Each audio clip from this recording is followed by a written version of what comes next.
முட்டை தோசை பாருங்கள், எளிதாக ஊற்றி கொடுத்துட்டீங்கன்னா குழந்தைகளுக்கு இன்னைக்கு செல்லே பார்த்துக்கிட்டு இருக்கு, குழந்தைங்க கண்ணு கெடாது.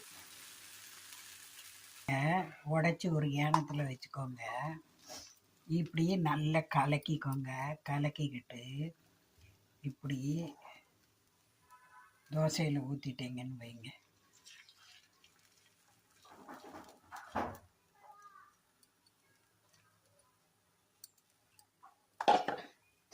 தினமும் வளரும் குழந்தைகளுக்கு இப்படி முட்டை தோசை கொடுத்துருங்க.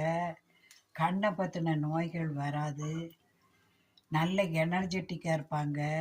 எந்த நோய்களும் எளிதில் தொற்றாது. நீங்கள் இப்படி மூடி போட்டுட்டிங்கன்னா சீக்கிரத்திலேயே நம்ம நல்ல வெந்துடும். எடுக்கிறது எளிது.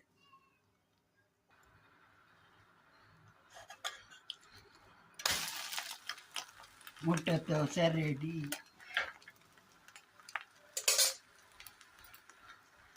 இப்படி நீங்கள் உங்கள் குழந்தைகளுக்கு முட்டை தோசை ஊற்றி கொடுத்துருங்க. வீட்டில் சாப்பிட வைக்கிறது நல்லது. சுட சுட சாப்பிட ருசியாக இருக்கும்.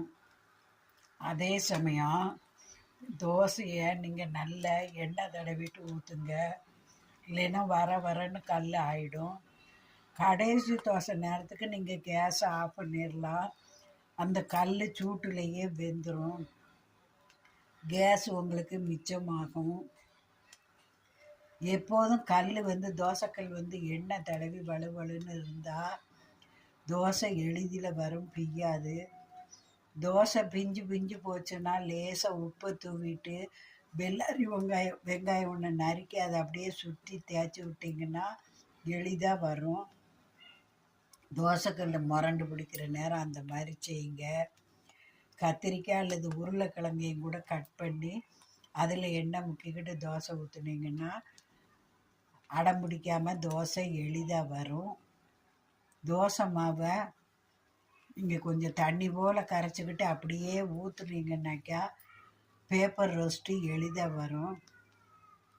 ரவை ரோஸ்ட்டு பேப்பர் ரோஸ்ட்டுக்கெல்லாம் அப்படியே சுற்றிலும் ஊற்றணுமே தவிர்த்து சாதா தோசை மாதிரி நடுவில் ஊற்றி பரப்பக்கூடாது. இப்படி கோலம் ஊற்றுற மாதிரி கோலம் போடுற மாதிரி போட்டிங்கன்னா பேப்பர் போல் தகடாக வரும். இதுபோல் தோசைகளை குழந்தைகளுக்கு செய்து கொடுத்து சத்துள்ள குழந்தைகளாக வளர்த்துவோம். நன்றி, வணக்கம்.